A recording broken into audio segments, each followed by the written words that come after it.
성도가 싸워야 할 싸움, 성도가 싸워야 할 싸움이라는 제목으로 말씀 전하겠습니다.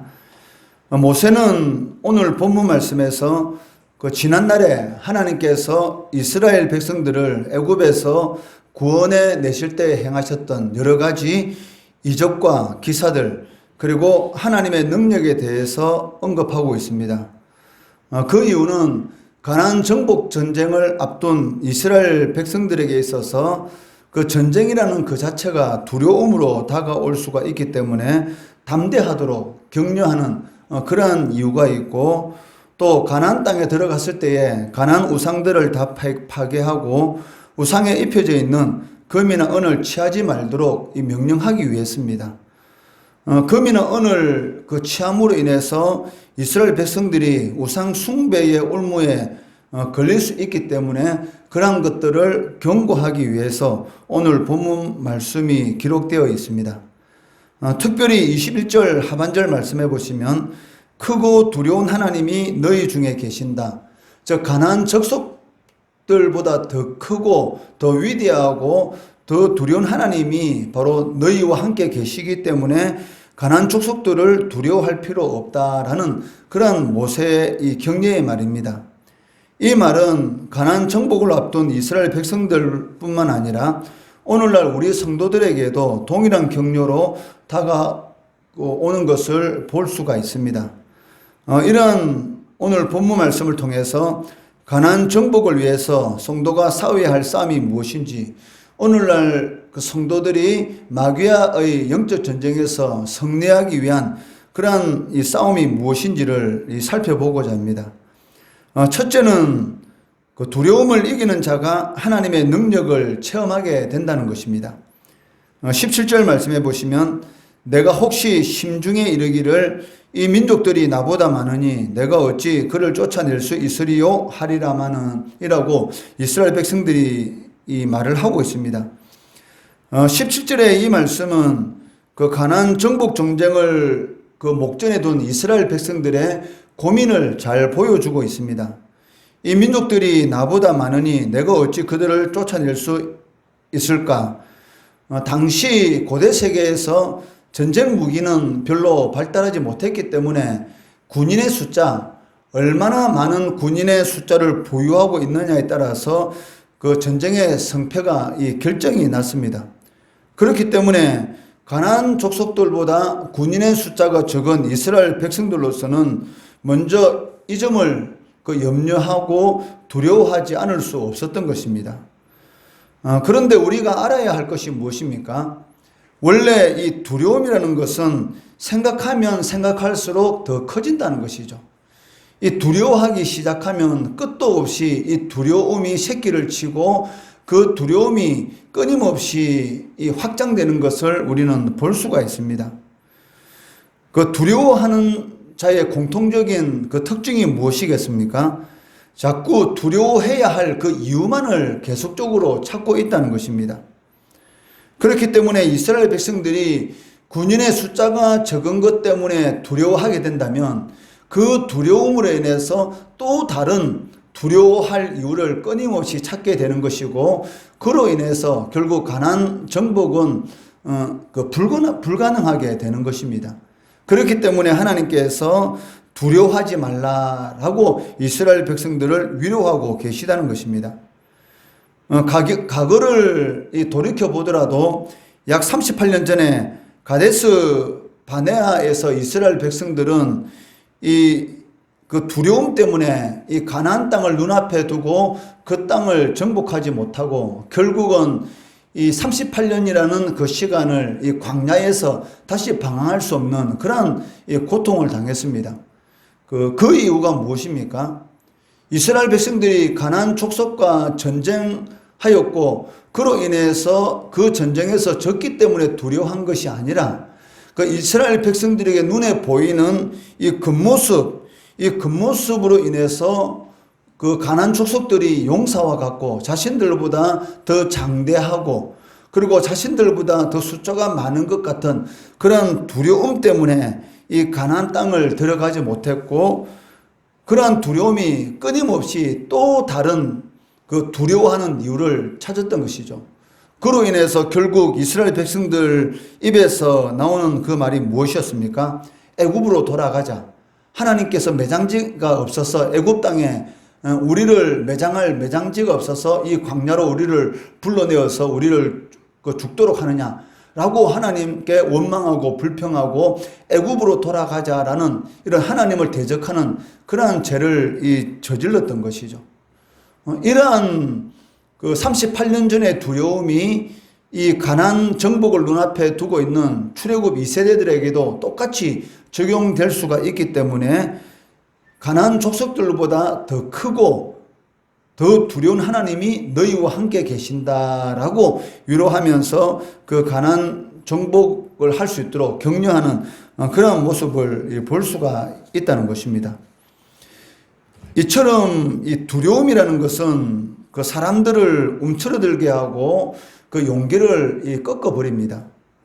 두려워하는 사람은 자신이 가지고 있는 그 능력도 제대로 발휘하지 못하고 주저앉는 그러한 모습을 볼 수가 있다는 것이죠.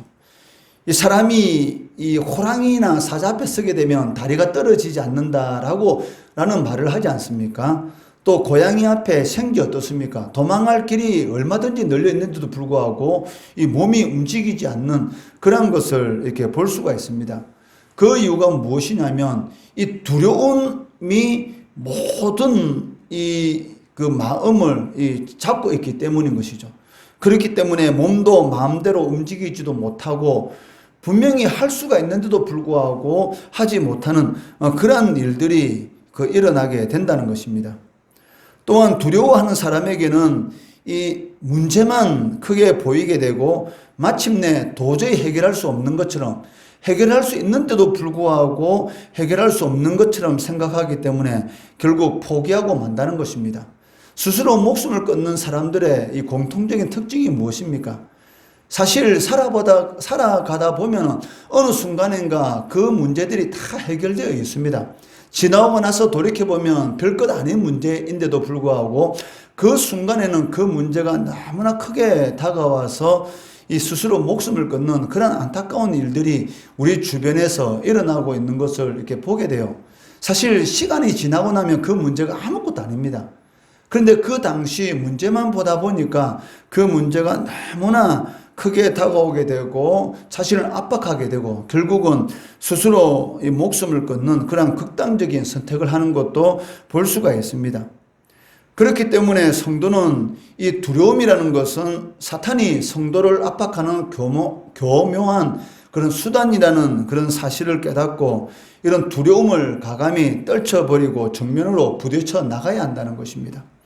울며 씨를 뿌리는 자는 반드시 기쁨으로 돌아오게 되리라 라는 시편 126편에 이 기자가 노래하는 그러한 내용들을 우리가 볼 수가 있는데 이스라엘 백성들이 바빌론 70년간의 포로 생활 도저히 불가능할 것 같은 이 포로 생활에서 도저히 벗어날 수 없을 것 같은 그러한 소망을 잃은 그런 상황 가운데서 하나님께서 약속하신 70년이라는 그 기간이 찼을 때에 이 페르시아의 이 고레스를 세워서 이 바벨론 제국, 당시 초강대국인 이 바벨론 제국을 멸망시키시고 이스라엘 백성들을 해방시켜서 예루살렘 땅으로 돌아오게 하는 것을 볼 수가 있습니다. 그때 이스라엘 백성들이 한 고백이 무엇입니까?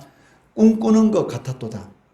도저히 일어날 수 없는 그런 일들이 우리의 삶 가운데 일어나게 되었다라고 말을 하는 것을 볼 수가 있고 그런 이 예루살렘으로 돌아온 그런 내용을 기억하면서 계속적으로 이런 이적과 표적과 이런 예루살렘으로 이스라엘 백성들이 돌아오는 일이 이어질 것이다 라는 것을 소망하면서 울며 씨를 뿌리는 자는 반드시 기쁨으로 단을 거두게 될 것이다.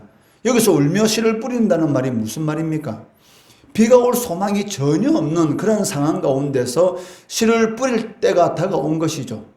뿌릴 때가 다가왔기 때문에 씨를 뿌리지 않을 수는 없는 것이고 그런데 비는 내릴 소망은 전혀 보이지 않고 그러한 상황 가운데 있을지라도 뿌려야 한다는 것이죠. 소망이 전혀 없는 그러한 상황 가운데서 내가 할 수 있는 일을 성실히 잘 수행하게 되면 하나님께서는 반드시 거기에 합당한 열매를 맺게 해주신다는 것입니다. 우리는 뿌리면 되는 것이고 궁극적으로 거두게 하시는 분은 누구십니까? 하나님이신 것이죠. 눈에 보이는 환경은 씨를 뿌리면 안 됩니다. 왜? 뿌려봤자 그 씨가 말라 죽을 수밖에 없는 그러한 상황이지만 그렇다 할지라도 때가 되었기 때문에 뿌려야 하는 것이죠. 뿌리면 하나님께서는 역사하시게 되는 것입니다. 이것이 바로 울며 씨를 뿌리는 자는 반드시 기쁨으로 단을 거두리로다. 비록 상황은 뿌릴 수 없는 상황이지만 믿음을 가지고 하나님께서 반드시 역사하실 것이다 라는 그런 믿음을 가지고 뿌리면은 하나님께서 반드시, 이 반드시라는 말이 기록되어 있지 않습니까? 이 단을 가지고 오는 그런 하나님의 능력을 체험할 수 있다는 것이죠. 그러니까 두려워하는 자는 뿌릴 수가 없죠. 뿌려봤자 아무 소망이 없다라는 그런 생각이 머리를 꽉 잡고 있으면 씨를 못 뿌립니다. 그렇지만 소망이 없다 할지라도 때가 되었고 때가 되었기 때문에 내가 할 바를 행하면 반드시 하나님께서는 단을 거두게 하실 것이라는 그런 두려움을 극복하고 뿌리면 그 뿌린 것에 대한 그런 확실한 응답을 하나님께서 해주신다는 것입니다. 이런 일들은 우리의 삶 가운데 얼마나 많습니까? 도저히 변하지 않을 사람에게 그냥 지나가는 말로 복음을 전했는데 그 사람이 그 말을 듣고 변화가 생기고 예수를 믿는 그런 역사들이 우리의 삶 주변에도 얼마든지 지금 이 시간도 오늘날도 일어나고 있다는 것입니다. 다윗은 바로 이러한 능력, 두려움을 극복하는 하나님의 능력을 의지하는 이러한 능력을 인해서 골리앗과의 싸움에서 승리할 수가 있었습니다. 엘리야도 이 능력에 의지해서 이 850명이라는 이런 그 바알과 이 아세라 이런 선지자들과의 850대 1의 싸움에서 승리하는 것을 볼 수가 있습니다. 그렇기 때문에 성도는 사단의 이 거짓된 속삭임에 속으면 안 됩니다. 싸우기 전에 포기하는 그러한 어리석음을 버려야 한다는 것이죠.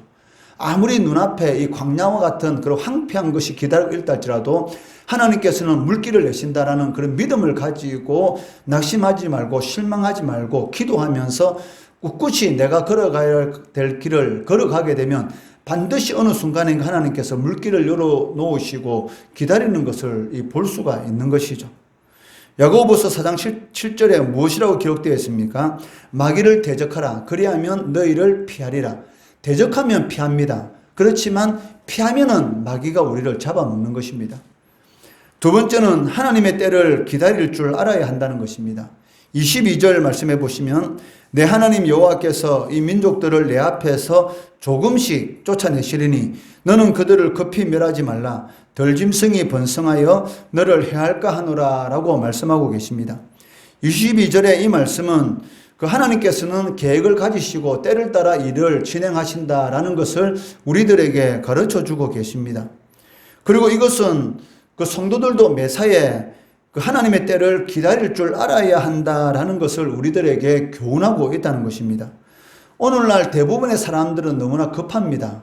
오늘날 이 시대를 스피드 시대라고 이렇게 말을 하고 있고 또 속도 경쟁은 우리의 일상생활이 되었습니다. 조금 더 빠른 그러한 속도를 가지고 있는 그런 휴대폰을 소유하기 위해서 자신이 가지고 있는 휴대폰이 얼마 되지 않은데도 불구하고 좀 더 빠른 휴대폰으로 교환하는 것을 볼 수가 있고 어떻게 하든지 좀 더 빠르게 라는 이러한 그 스피드 시대, 속도 경쟁은 우리의 삶 가운데 우리와 그 하나가 되어가는 그러한 시대를 우리가 살아가고 있습니다. 그 마케팅에서도 마찬가지지 않습니까? 새벽 배송. 쿠팡에서 새벽 배송을 시작하더만 이제는 네이버 이 쇼핑에서도 새벽 배송을 하겠다.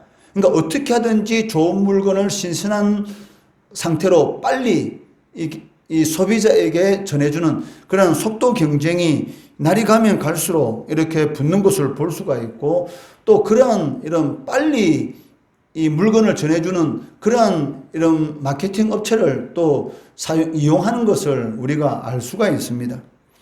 음식을 주문할 때도 빨리빨리라는 말을 흔히 하고 있는데 이러한 조급한 습성은 특히 우리나라 사람들에게 자주 보이고 있다는 것이죠. 그런데 문제는 이러한 조급한 습성들이 교회 안에서도 나타나고 있다는 것입니다. 하나님의 때를 기다리지를 못합니다. 하나님이 일을 하셔야 되는데 하나님이 일을 하시기 전에 자신이 모든 일을 처리하려고 하는 이러한 일 때문에 하나님의 능력을 체험하지 못하고 어느 순간인가 하나님은 필요 없는 그러한 분으로 우리의 삶 가운데 나타나는 그러한 모습을 볼 수가 있다는 것이죠. 그렇지만 성경은 무엇이라고 말을 하고 있습니까? 모든 일에는 하나님의 정하신 때가 있다라고 말씀하고 있습니다. 전도서 3장 1절 말씀해 보시면 범사에 기한이 있고 천하만사가 다 때가 있다라고 말씀하고 있습니다. 울 때가 있으면 반드시 웃을 때가 있고 슬퍼할 때가 있으면 기뻐할 때가 있는 것이고 죽을 때가 있으면 또 살 때가 있는 것이고 우리의 인생이라는 것이 다 그렇습니다. 그렇기 때문에 우리가 눈앞에 어려운 일이 있으면 또 그 어려운 일을 극복해서 그 어려운 일을 간증하는 그런 때가 또 다가온다는 것이죠. 그렇기 때문에 너무 어렵다고 해가지고 낙심할 필요도 없고 생각대로 일이 잘 진행돼가지고 또 너무 좋아할 필요도 없다는 것입니다. 왜냐하면 하나님께서는 정하신 때에 반드시 하나님의 일을 이루어 가시고 성도들에게 원하시는 것은 무엇입니까? 근심이 아니라 하나님께서 우리 성도들에게 주시기 원하는 것은 평안이다라고 말씀하고 계시지 않습니까? 하나님이 하나님 백성들에게 주시기 원하는 것은 평안이지 근심이 아니라는 것이죠.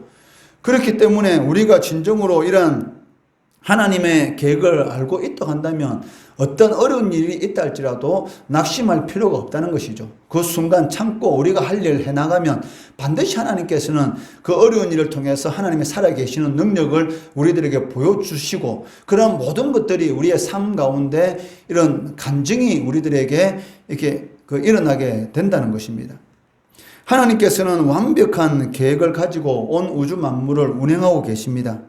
특히 하나님의 섭리 가운데 성도들을 향한 하나님의 이 사랑, 계획은 특별하다라고 말씀하고 있습니다. 그 특별한 사랑이 바로 십자가에서 나타났지 않습니까?